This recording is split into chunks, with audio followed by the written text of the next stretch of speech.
I stood at the podium in front of 412 people, and there were 2 empty seats in the third row that I had reserved for my parents 8 weeks earlier, and I had put their names on the reserved cards myself, and I had checked those seats when I walked onto the stage.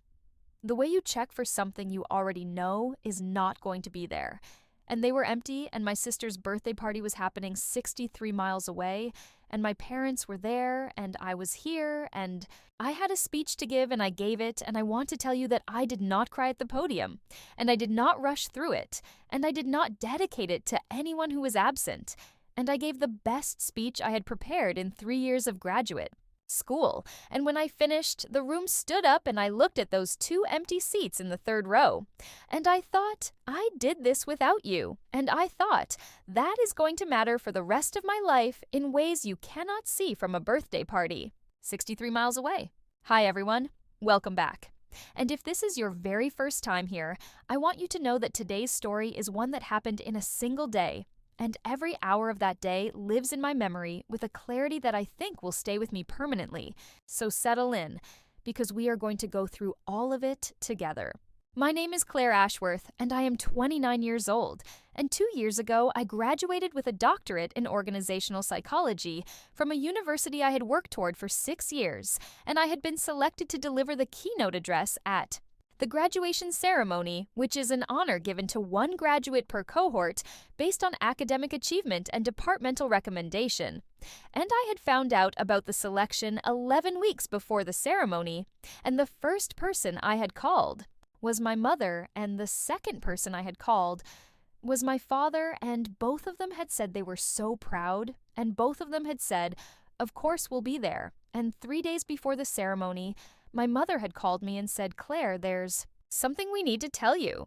The something was that my sister Becca's 30th birthday fell on the same weekend as my graduation, and that Becca's husband had planned a surprise party for her, and that the party was happening on the same day as the ceremony, and that my parents had decided they were going to the party. And I want to be precise about the language my mother used, because the language is important. And my mother said, "Claire, we really wanted to be there for both." And I said, "But the ceremony is one day, Mom." And she said, "I know." And I said, "And the party is a party." And she said, "Becca's 30th is a significant milestone." And I said, "Mom, I am giving the keynote address at my doctoral graduation." And she said, "I know, sweetheart. And I know how hard you've worked." And I said, "Then come." And she said, "Claire, Becca doesn't know about the party. And if we leave, she'll know." And I said, "Mom," and she said, "I'm so sorry." And I said, "I need a day." And I hung up and I sat in my apartment for approximately 4 hours, and I processed what had happened. And at the end of 4 hours, I had not changed my feelings, but I had decided what I was going to do with them, which was nothing immediate. And I called my mother back and I said, "I understand, Mom." And she said, "Thank you for being so gracious, Claire." And I said, "I'm not being gracious, Mom, I'm being honest." And I said, "I'll talk to you after the ceremony," and I hung up.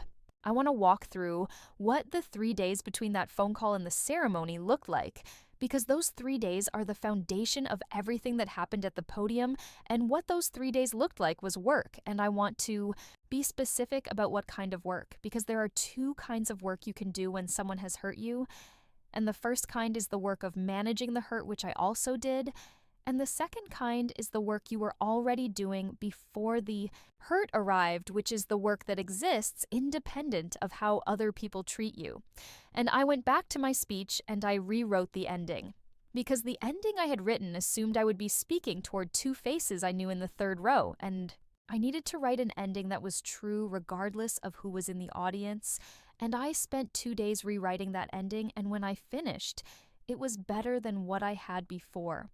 And I want to remember that part specifically because I think the best work I have ever done has come from exactly that kind of pressure.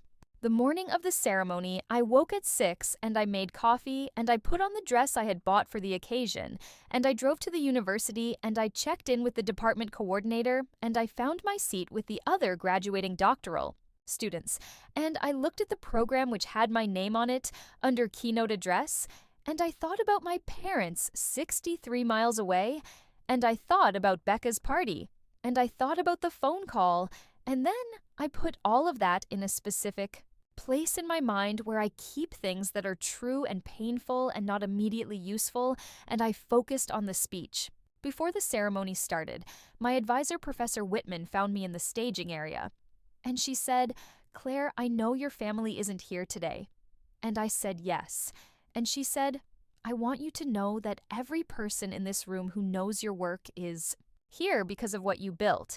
And I said, "Thank you, Professor Whitman." And she said, "The speech you're about to give is going to matter to people in that room in ways that have nothing to do with who is watching from the seats."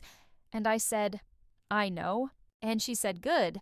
And she squeezed my arm and went to her seat.